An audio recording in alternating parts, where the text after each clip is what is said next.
وابنه الكريم وبارك وسلم صلاة وسلاما عليك يا رسول الله صلی اللہ تعالی علیہ وسلم۔ آج سے انشاءاللہ تعالی حضرت ابراہیم علیہ السلام اور حضرت اسماعیل علیہ السلام کے واقعات جو اللہ تبارک و تعالی نے اپنی کتاب کے اندر ذکر فرمائے ہیں، ان سے وعظ و نصیحتیں جو اخذ کی جاتی ہیں وہ انشاءاللہ تبارک و تعالی لینے کی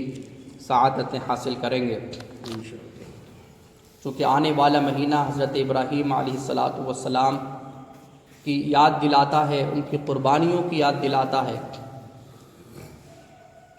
اور قرآن مجید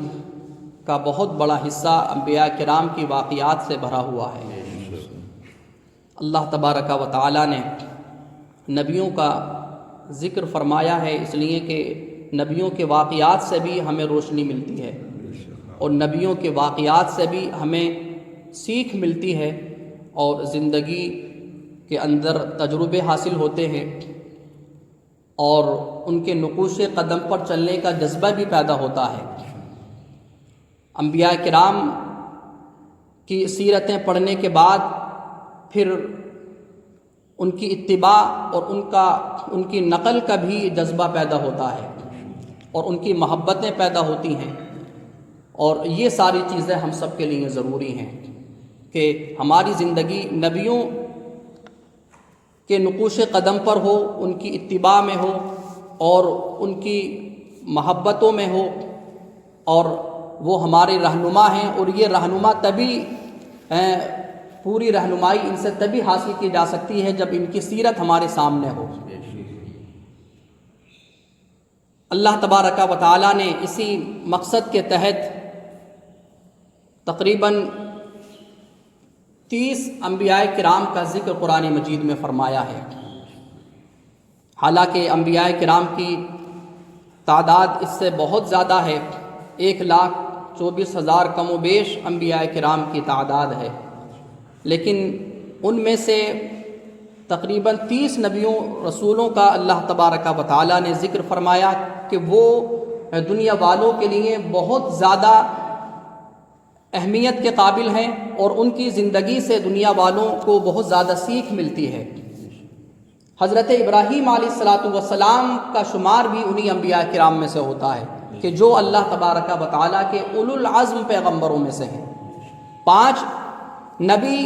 بہت زیادہ عظیم الشان ہیں، بہت زیادہ رفیع المرتبت ہیں، اللہ رب العزت نے ان کو بہت اعلیٰ اور بالا مقام عطا فرمایا ہے۔ 5 نبیوں کو، جس میں سب سے عرفہ والا مقام نبی آخر الزماں، ہمارے آپ کے سارے کائنات کے نبی پاک صلی اللہ تعالیٰ علیہ وسلم ہیں۔ ان کے بعد جن کا مقام و مرتبہ ہے وہ حضرت ابراہیم علیہ السلام ہیں۔ تو ان کی عظمت و شان بھی اس بات کی طرف لے کر کے آتی ہے کہ ہم ان کو پڑھیں اور ان کے واقعات کو سنیں۔ آپ نبی پاک صلی اللہ تعالیٰ علیہ وسلم کے آباء و اجداد میں سے بھی ہیں۔ نبی پاک صلی اللہ علیہ وسلم حضرت اسماعیل علیہ السلام کی نسل سے ہیں، اور حضرت اسماعیل علیہ السلام حضرت ابراہیم کے فرزند ارجمند ہیں، اور ان کو یہ بھی شرف حاصل ہے حضرت ابراہیم کو کہ آپ لاکھوں نبیوں کے والد ہیں۔ حضرت ابراہیم سے پہلے چند ہی نبی گزرے ہیں، حضرت آدم علیہ السلام، حضرت شیث علیہ السلام، حضرت ادریس، اور پھر اس کے بعد جو لاکھوں انبیاء کرام آئے ہیں، اس کے حضرت نوح علیہ السلام کے بعد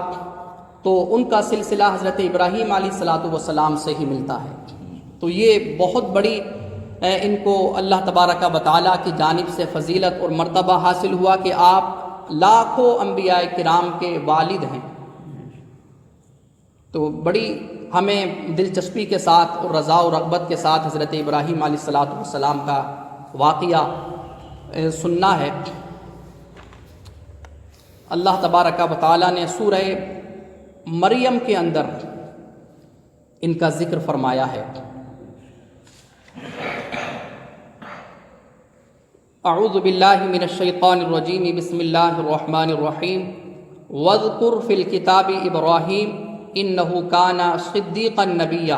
اللہ تعالیٰ ارشاد فرماتا ہے اپنے حبیب سے کہ اے محبوب آپ کتاب میں ابراہیم کا ذکر کریں، انہ کان صدیقا نبیا، کہ وہ صدیق تھے اور نبی بھی تھے۔ صدیق کہا جاتا ہے بہت زیادہ سچے انسان کو، اور صدیق کا ایک معنی یہ بھی آتا ہے جو اللہ تبارک و تعالی کی وحدانیت کی تصدیق کرنے والا ہو، اور ہر اس امر کی تصدیق کرنے والا ہو کہ جس کی تصدیق کرنے کا اللہ تعالیٰ نے حکم ارشاد فرمایا ہے، جیسا کہ قیامت کی تصدیق کرنے والا ہو، رسولوں کی تصدیق کرنے والا ہو، کتابوں کی تصدیق کرنے والا ہو،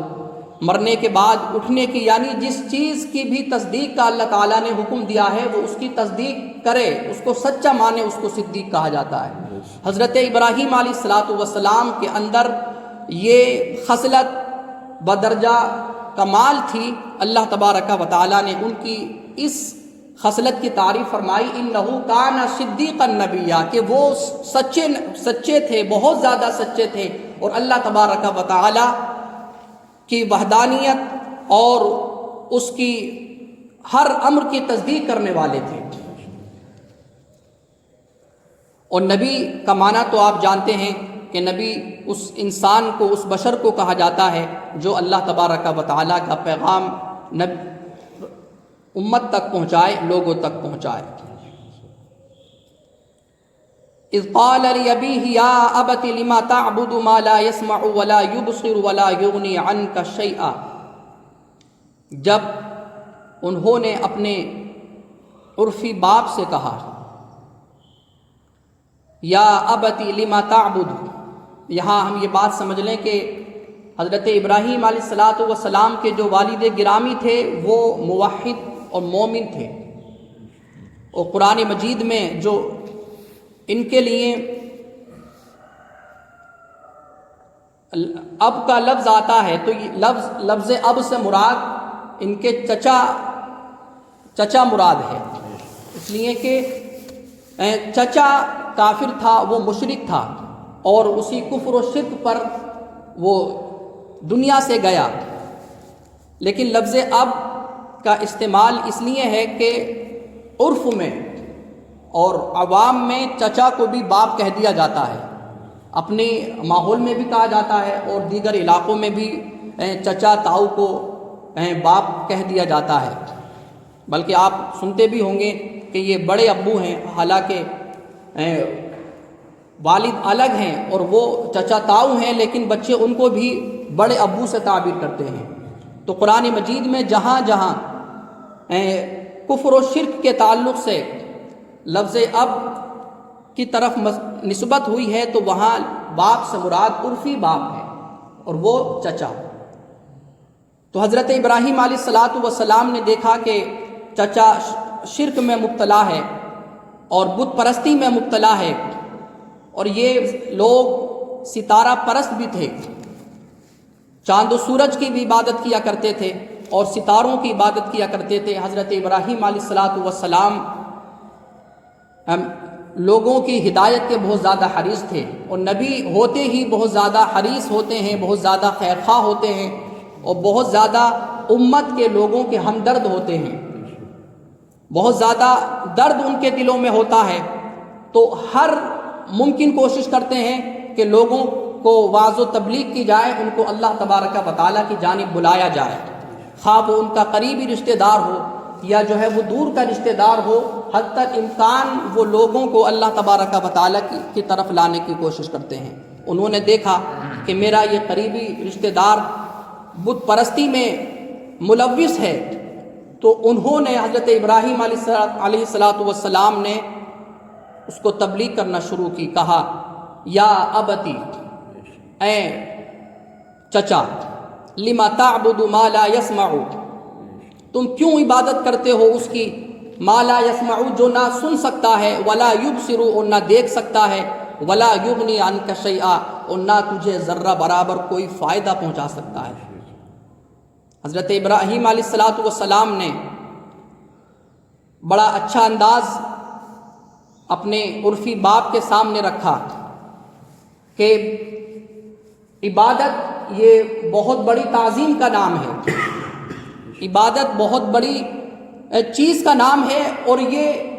ہر کسی کو نہیں دی جا سکتی، اس کا اہل ہر کسی کو نہیں مانا جا سکتا،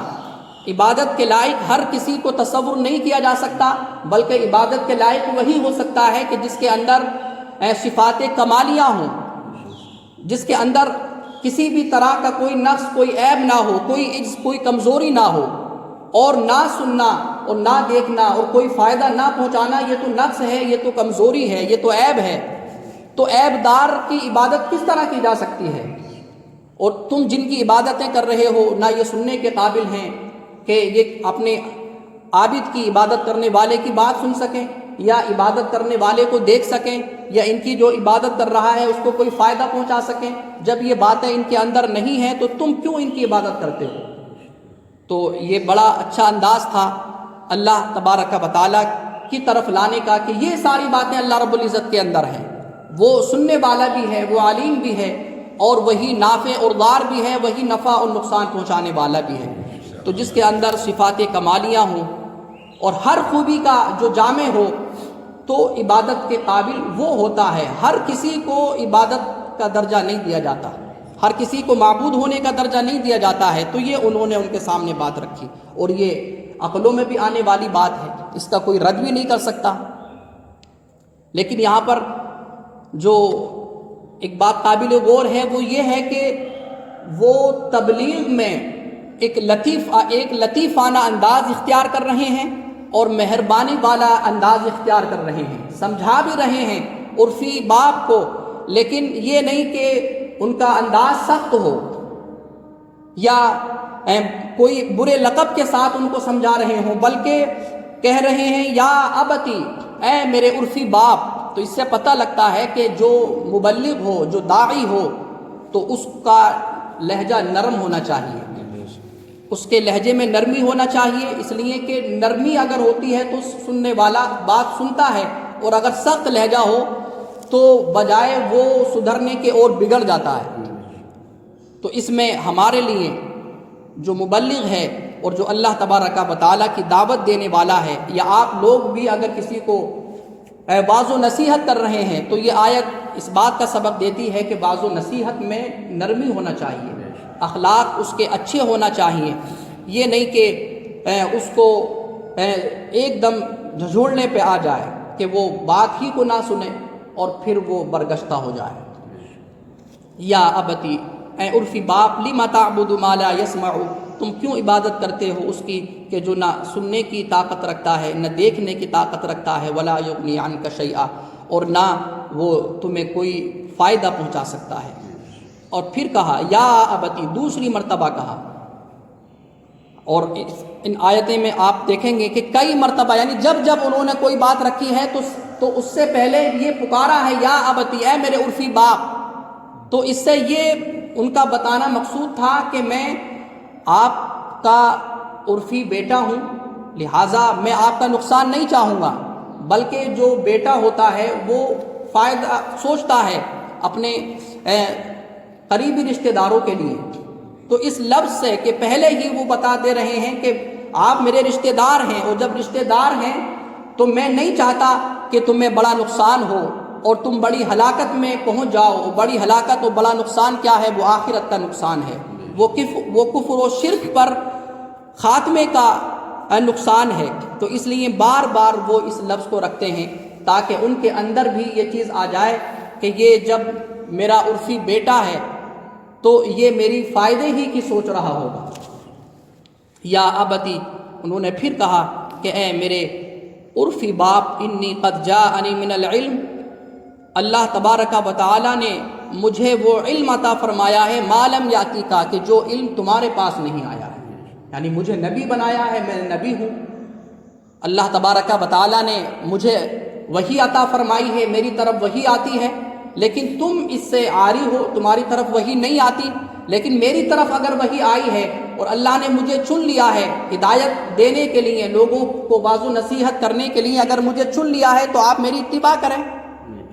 اور ایسا تو ہے نہیں کہ سب پر وحی آئے اور سب کو اللہ تبارک و تعالی نبی بنا دے۔ اللہ تبارک و تعالی جس کو چاہتا ہے نبی بنا دیتا ہے۔ اس نے مجھے نبی بنایا ہے اور میرے پاس وہ علم ہے آخرت کا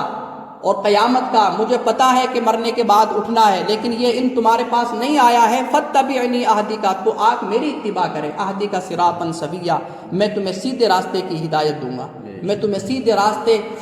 کی رہنمائی کروں گا۔ تو یہ بات انہوں نے ان کے سامنے رکھی۔ یا ابتی لا تعبد الشیطان، اور پھر تیسری مرتبہ کہا یا ابتی، اے میرے عرفی باپ، لا تعبد الشیطان، کہ تم شیطان کی عبادت نہ کرو۔ ان الشیطان کان للرحمن عصیا، اس لیے کہ شیطان تو رحمان کا نافرمان ہے، اللہ تبارک و تعالیٰ کا نافرمان ہے۔ یا ابتی، پھر چوتھی مرتبہ کہا یا ابتی، اے میرے عرفی باپ، انی اخاف ان یمسک عذاب من الرحمن فتکون للشیطان ولیا، میں ڈرتا ہوں کہ تمہیں رحمان کا عذاب پہنچے۔ فتکون للشیطان ولیا، تو تم شیطان کے دوست ہو جاؤ۔ حضرت ابراہیم علیہ السلام نے بڑا حکمت بھرا انداز اپنے ان کے سامنے رکھا اور مہربانی والا انداز ان کے سامنے رکھا، لیکن یہ انداز بھی ان کے سمجھ میں نہیں آیا اور انہوں نے اس کا جواب دیا، قال اراغب انت عن آلہتی یا ابراہیم، کہ اے ابراہیم کیا تم مجھے میرے معبودوں سے پھیرنا چاہتے ہو؟ لئن لم تنتہی، اگر تم باز نہ آئے، لارجمنک وہجرنی ملیا، تو میں تمہیں رجم کروں گا۔ وہجرنی یعنی سنسار کروں گا اور تمہیں اذیت پہنچاؤں گا۔ وہجرنی ملیا، اور تم مجھ سے مدتوں تک دوری بنا لو، مجھ سے قطع تعلق کر لو، مجھے تمہاری ان باتوں کی ضرورت نہیں اور تم مجھے میرے معبودوں سے برگشتہ کر رہے ہو۔ تو ادھر سے جواب جو ہے وہی برا آیا اور انہوں نے بار بار کہا تھا یا ابتی یا ابتی، لیکن ادھر سے یہ نہیں آیا کہ یا بنیا، اے میرے بیٹے، بلکہ ادھر سے انہوں نے نام لیا۔ تو یعنی اچھائی کا بدلہ ادھر سے برائی ہی ملی، لیکن پھر یہ دیکھیں تو کیا انہوں نے کیا برائی کا بدلہ برائی سے دیا؟ نہیں۔ قال سلام علیک، تو انہوں نے کہا کہ ٹھیک ہے، میں اب یہاں سے میں تمہارے پاس سے رخصت ہوتا ہوں۔ سلام علیک یہاں پر ایک سلام متارکت ہے۔ سلام متارکت کا معنی ہوتا ہے کہ یعنی جو ہے وہ الگ ہونے کا سلام، یہ نہیں کہ آپ نے جو سلام واقعتاً حقیقتاً ہوتا ہے وہ ان کو کیا ہو، اس لیے کہ سلام جو ہے وہ ایک مومن کے لیے ہے، موحد کے لیے ہے، اور یہ کفر و شرک پر راضی ہے تو یہ سلام ان کے لیے نہیں ہے۔ ہاں سلام ہے، لیکن یہ سلام اس کو جو ہے وہ الوداعی سلام کہا جاتا ہے، کہ کسی سے جو ہے وہ جدا ہوتے وقت بس بات آگے نہ بڑھانا اور بات کو ختم کرنا، یہ بھی ایک سلام کی قسم ہوتی ہے۔ ساستغفر لک ربی انہ کان بی حفیہ، پھر آپ نے ارشاد فرمایا کہ اگر تم ایمان لے آئے تو میں تمہارے لیے استغفار کروں گا۔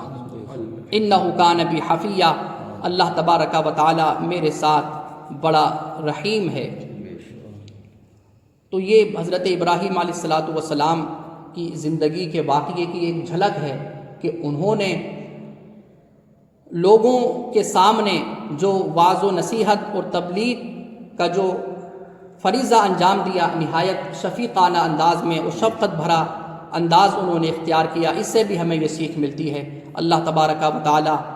ہم تمام کو بھی آپ کی یہ خصلت نصیب فرمائے، اور اللہ تبارک و تعالی ہمیں حضرت ابراہیم علیہ السلام کا فیضان اور ان کا صدقہ نصیب فرمائے۔ آمین۔ وآخر دعوانا ان الحمد للہ رب العالمین۔ اللہم صلی علی